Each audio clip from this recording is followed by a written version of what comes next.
Halo teman-teman, selamat datang di cerita horor. Jangan lupa like, komen dan subscribe ya, agar tidak ketinggalan cerita selanjutnya. Kali ini kami akan bercerita dari kisah nyata Mbak Dewi. Aku Dewi, aku adalah salah satu murid dari sekolah SMP negeri di Kecamatan Kaumal, Kabupaten Pemalang.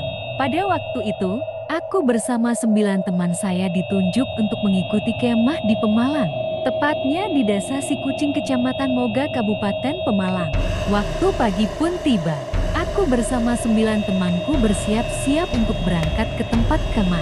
Kami berangkat ke tempat tujuan dengan menggunakan truk. Di perjalanan kita asik ngobrol dan memandang indahnya pemandangan di sepanjang jalan. Kira-kira lama perjalanan dari sekolah kami ke tempat kemah kurang lebih 3 jam. Waktu berlalu, kita pun sudah sampai di tempat tujuan. Bapak guru menyuruh kami agar menurunkan barang-barang dan alat-alat kemah. Kemudian setelah itu kami melakukan makan siang bersama aku sendiri. Makan mie instan atau mie gelas. Lagi enak-enaknya makan, tiba-tiba Pak Guru menyuruh kami untuk mendirikan tenda.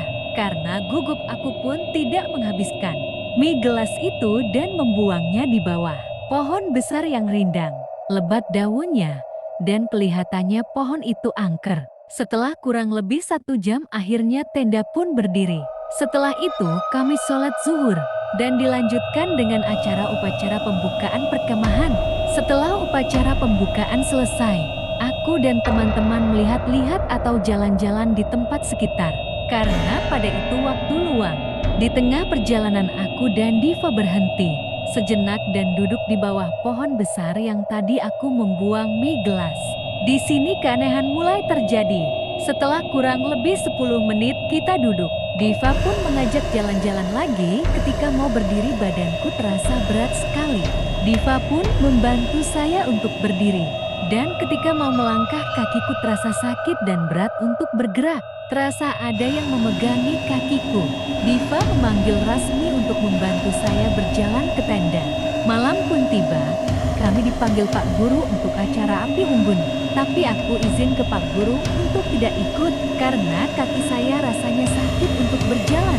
Pak Guru pun mengizinkannya dan menyuruh aku untuk beristirahat di dalam tenda. Teman-teman pun ikut acara api unggun saya di dalam tenda sendirian. Tetapi di luar ada Bu Guru yang menjaga tenda. Di sini aku mulai merasa diganggu oleh makhluk halus. Aku melihat ke arah pintu tenda, ada orang berdiri di luar pintu tenda. Aku kira itu Bu Guru yang menjaga tenda. Aku pun memanggilnya, Bu Guru. Tetapi orang itu hanya diam dan masih berdiri di luar pintu tenda. Aku pun penasaran dan membuka pintu itu. Setelah kubuka, betapa kagetnya seluruh tubuhku bergetar. Aku melihat sesosok orang memakai pakaian pramuka tetapi wajahnya sudah nenek-nenek. Wajahnya hitam, rambutnya putih, dan panjang matanya melotot ke arah wajahku. Aku pun menjerit sangat keras dan tidak sadarkan diri. Karena mendengar teriakanku, Bu Guru penjaga tenda datang dan menolong saya. Kurang lebih 10 menit aku tidak sadarkan diri. Dan aku pun menceritakan kejadian itu ke Bu Guru. Bu Guru menyuruh saya untuk tidur. Di dalam tidurku aku bermimpi ketemu nenek-nenek itu lagi. Di mimpi itu aku dikejar-kejar nenek-nenek, wajahnya sangat menyeramkan. Rambutnya putih panjang, kukunya hitam, dan tangannya mau mencekik leher saya. Hantu nenek-nenek itu bilang kepadaku, "Nak ning kena ojo sembrono," yang artinya, di sini jangan berbuat sembarangan. Aku terbangun dari tidurku.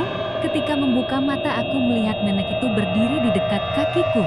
Karena takut, aku menjerit dan Pak Agus datang bersama teman-teman. Aku menceritakan semuanya kepada Pak Agus. Karena Pak Agus guru agama, jadi beliau paham dengan situasi ini. Agus menyuruh Diva untuk mengambil segelas air.